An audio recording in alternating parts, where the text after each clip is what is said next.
সরাসরি সৃষ্টিকর্তার কাছ থেকে বার্তা পাওয়া অভিজ্ঞতাটা ঠিক কেমন হতে পারে, এই যে একটা গভীর প্রশ্ন, এটাই কিন্তু আমাদের আজকের আলোচনার মূল বিষয়। আমরা সহিহ বুখারীর দ্বিতীয় হাদিসটি বিশ্লেষণ করব আর বোঝার চেষ্টা করব ইসলামের একেবারে মূল ভিত্তি অর্থাৎ ওহির পেছনের সেই অসাধারণ অভিজ্ঞতাকে।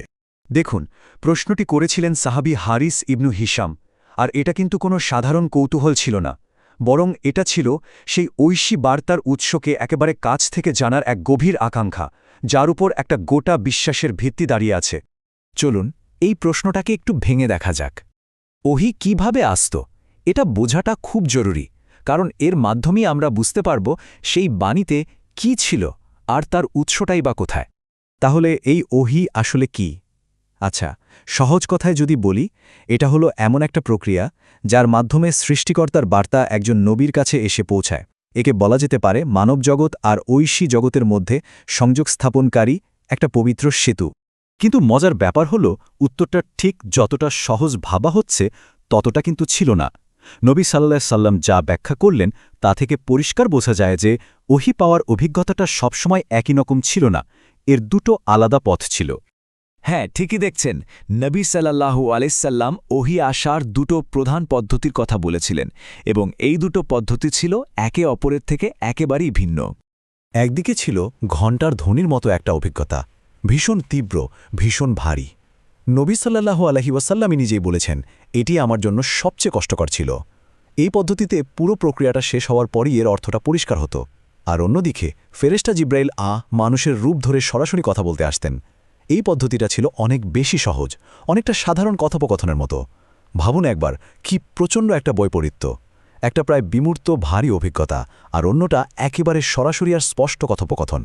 আমরা তো জানলাম ওহী কিভাবে আসত, কিন্তু এর অনুভূতিটা কেমন ছিল? এর শারীরিক এবং আধ্যাত্মিক প্রভাবটা কিন্তু মোটেও সাধারণ কোনো অভিজ্ঞতার মতো ছিল না। প্রত্যক্ষদর্শী আয়েশারা এই অভিজ্ঞতার তীব্রতা বোঝানোর জন্য একটা অসাধারণ চিত্র তুলে ধরেছেন। একবার কল্পনা করুন, কনকনে শীতের দিনেও ওহী নাজিলের প্রক্রিয়াটা এতটাই তীব্র ছিল যে নবীর কপাল বেয়ে দরদর করে ঘাম ঝরত। এর থেকেই বোঝা যায় এর সাথে কি পরিমাণ শারীরিক চাপ জড়িয়েছিল। মূল কথা হলো এই ঐশী বাণীর একটা অসাধারণ ওজন ছিল। প্রচণ্ড শীতে ঘাম ঝরা, ওই ঘণ্টার মতো আওয়াজ, এমনকি ওহী আসার সময়ে শক্তিশালী উটেরও এর ভার সহ্য করতে না পেরে মাটিতে বসে পড়া, এই সবই কিন্তু সেই চরম শারীরিক আর আধ্যাত্মিক চাপের জীবন্ত প্রমাণ। কিন্তু প্রশ্ন হলো, এই প্রক্রিয়াটা এত কঠিন ছিল কেন?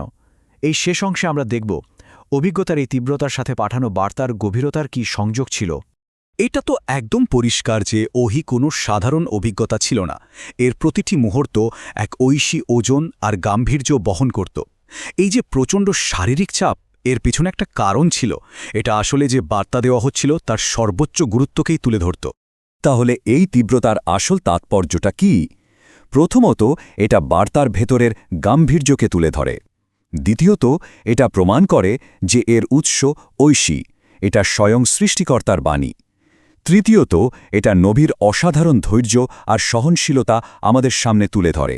আর সবশেষে এবং সবচেয়ে গুরুত্বপূর্ণ হল, এটা মানবজাতির পথ প্রদর্শক হিসেবে কোরআনের সর্বোচ্চ মর্যাদাকে প্রতিষ্ঠিত করে।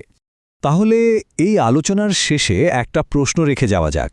ওহী অবতরণের এই যে অসাধারণ আর কঠিন প্রক্রিয়া, এর সম্পর্কে জানার পর কুরআনের মূল বার্তার ওজন আর অর্থের প্রতি আমাদের দৃষ্টিভঙ্গি কি কোনোভাবে বদলে যায়? একটু ভেবে দেখবেন।